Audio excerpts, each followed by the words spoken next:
There is one phrase that ends client relationships more than possibly anything else. It sounds completely reasonable when it comes out of your mouth, and that phrase is, "That's not what I meant." Chances are you're not wrong. It's not what you meant, but in that moment of saying that, you can have completely lost the room. Your client's nervous system hears something completely different than what you are trying to say. And so in this video, we're going to talk about what your clients are hearing, and what you can say instead. So if you haven't met me before, my name is Jo Cahill and I am an Australian registered psychologist. I have 15 years of experience in working places that there is a lot of trauma, and it's a lot of kind of high risk, high conflict situations like correction settings, child protection, and I've worked kind of internationally across Australia, New Zealand, and Cambodia. In those settings, getting things wrong often means kind of important things for the clients. It means that they leave and they don't come back. They don't get the support that they need, and there are not too many other services for them. It means that kids stay in harm's way. It means that, the community stays at risk if people are not getting the support to, not go back to prison. These are not theoretical concepts. To me, I'm not talking theory. I'm talking about the experiences that I have had that tell me that this is an important skill. So what we're going to be talking about is what is actually happening when a client comes in angry or upset or distressed, what's underneath it and what's going on for their nervous system, and why one shift in the way that you approach those situations can help determine whether that relationship survives or not. So what we're going to be talking about is what is happening in your nervous system and in their nervous system in those kind of stressful situations. We're going to talk about what clients' anger and frustration and distress is really about, the thing that's sitting underneath the surface.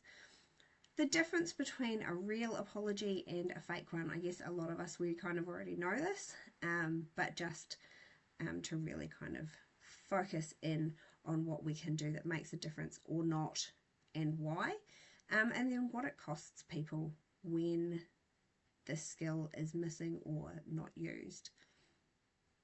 So starting with our nervous system, what happens is that when a client comes in angry, your brain registers that there's a threat here. Our brains are designed to try and keep us safe, and so they're always looking for threat, and when somebody is angry or aggressive, then that can be registered as a threat faster than your rational brain can come up with it. So you defend yourself. That's not what I meant, that's not what happened. Your body is responding to that, and it gives you this defensive way of presenting. So it feels like something that's really logical and professional to defend yourself, but it is really that trauma, that the kind of fight or flight, protect myself from a threat situation. So the clients come in and they are already losing my words. They are already dysregulated. Yeah, they've got this history of not being heard, and they expect that this is going to be in. So they come in guns blazing. But then because we kind of get caught by surprise and our bodies respond as if it's a threat, we also build up, and we've got these two sort of escalated nervous systems.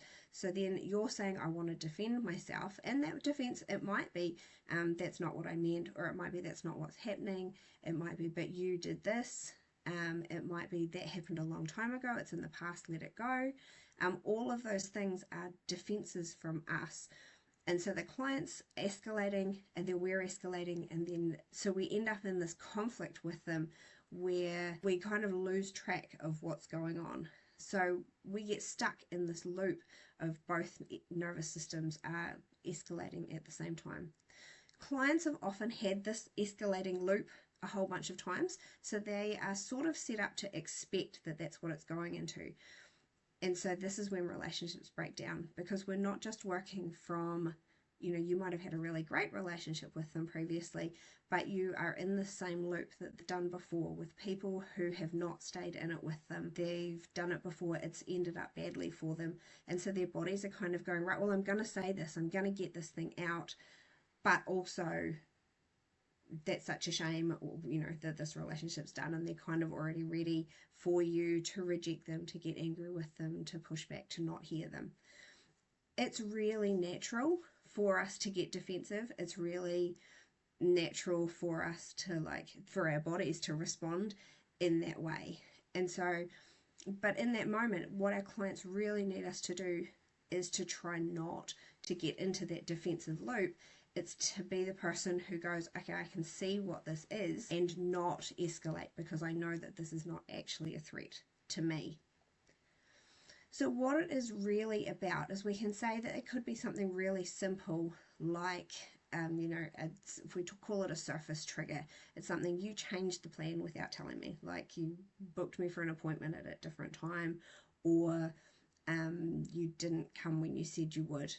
And then people are understanding of that, yeah? Like a lot of the time, things come up, things happen, and you tell them about it, and most of the time people go, oh, well, that's all right. But sometimes people get really upset about it. And so, at that point, underneath I'm angry about you changing the plan is really this wound of my needs don't matter and people don't show up for me. And if you believe that about yourself, then it makes you more upset than just, oh, that's a little bit inconvenient because I wanted to do something later. So an example that I've seen of this was a child protection team who kind of really struggled to engage with a family. And so the family kept bringing up stuff that had happened from years ago when there were kids in that family who were in care, and it was different workers in a different time, but some harm had come to these kids while they were in care. But the team kind of kept saying, like, oh, that's not relevant, that's from the past. There's, that defensive wall of like, why are we even talking about this? And yes, it's factually true. It was not any of those workers. It did not happen recently. It was not related to the reason that they were there, but it missed the point. Like, the organization was supposed to protect those kids. And so the family, of course, they talked about it all the time, because of course they felt like, this organization, why should we trust you? Why should we, bring our vulnerabilities and our concerns to you when we bring you this big concern and you dismiss it every time? So when we see somebody giving a kind of a big response to something that seems like it's in the past, or something that seems like it's quite small, then it's probably a pattern that's repeating. So something like, being late to pick somebody up might say, sitting underneath it might be something that says, I'm not really important to people, like they don't bother to show up for me. You change the plan, well, what I need doesn't matter. If you don't explain something, people don't bother to tell me the truth. There are these beliefs that sit underneath the reactions. So they're not necessarily angry about that surface thing. They're angry about the pattern that is going over and over again in their lives that are important. Like, if we believe these things, I'm not important, and somebody who's supposed to be helping me is reinforcing that I'm not important, that my needs don't matter, that nobody tells me the truth, those things are a big deal and they break relationships. So once you understand that, it's obvious that defending, oh, well, I was late because I had this other meeting and I had this and it wasn't my fault, and those things, they don't make sense to be arguing about those things or defending against them, because we can see that what is really underneath that is a value or a rule that they think, that a pattern that they keep is repeating. So it tells us something about which of those values is being triggered. Is there something about not being believed, something about not being respected? And so that's where we need our response to go. It's not about the surface thing, it's about the thing that's sitting underneath it. And so that's how we need to respond to be able to keep the relationship.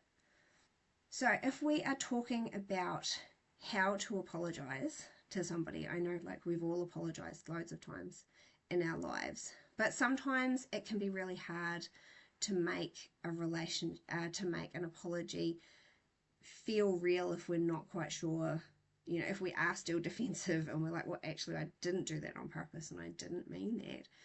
We can end up saying things that sound like, I'm sorry you felt that way, which is not really an apology. It's kind of, well, you were wrong to feel that. That's not actually how it was, but we'll throw an I'm sorry in the front of it.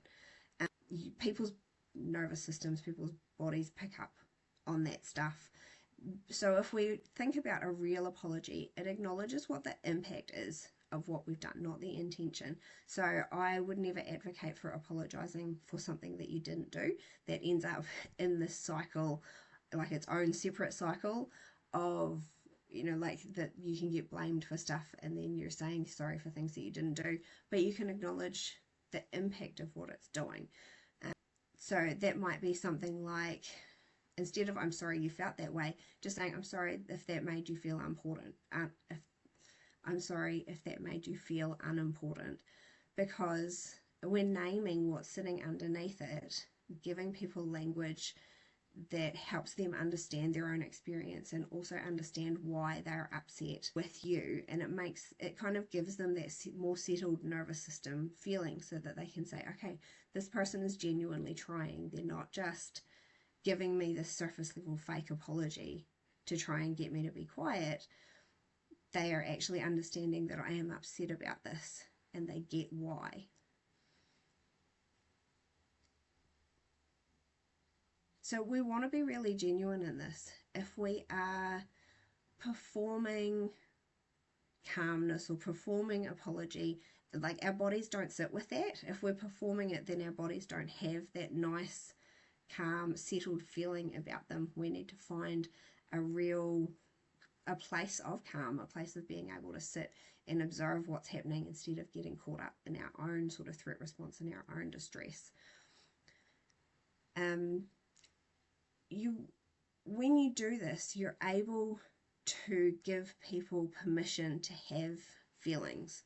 A lot of the time, people are living with, you know, they've never had a place where it's been okay to say, I feel like I'm not important and I don't like that you're making me feel like that. So when we defend against it, their body goes, oh yeah, I recognize this pattern. I don't like it, but I recognize it. Whereas when we say, hey, I can see you're feeling really unimportant and that's not what I intended to do, then it gives them an experience of being like, oh, relationships don't have to end when we get angry with each other. Relationships don't have to feel like they're broken and that they can't come back together. We give them that sense of repair. Now, if we miss this is just kind of just a reinforcer of why it's important to do this apology. So if we think about being a worker who is always kind of having these ruptures with people, like people are kind of coming and yelling and getting upset, and that is the nature of working with trauma. We never ever do it perfectly. But if you're always in that rupture and you never repair, you start thinking, man, this work is really hard and these clients are really difficult and I am no good at this because people are always yelling at me. And so we end up in this kind of burnout sense of like nothing ever gets better. But we can think about that relationships can survive conflict and the work can feel kind of more possible. And then if we have the same thing for client, it keeps reaffirming these ruptures in this pattern that we've lived through. Like people don't listen, getting angry doesn't help, nobody actually listens to me, and we just get this cycle over and over again where people feel more and more hopeless, and they don't get the help they need. They don't get those experiences that change what they think is possible for them. When we're able to give them that space and give them that opportunity by saying, hey, I'm sorry about that, their nervous system settles. They feel like you're somebody who will listen to them and that they can keep working with you. They get new possibilities for things that can exist in the world. It can be a really big thing to be heard, to be accepted, and to be, apologized to, treated with that real level of human decency and respect. I think that apologizing is one of the most underrated and undermentioned anywhere skills that you can use in being a trauma-informed worker, practitioner, however, whatever word you use for yourself. Working in a trauma-informed way, I think apologizing is one of the biggest skills that you can have. If you agree, if you disagree, let me know. I'm really interested in talking about it, but I hope that this has been helpful and interesting for you. All right, I will see you soon.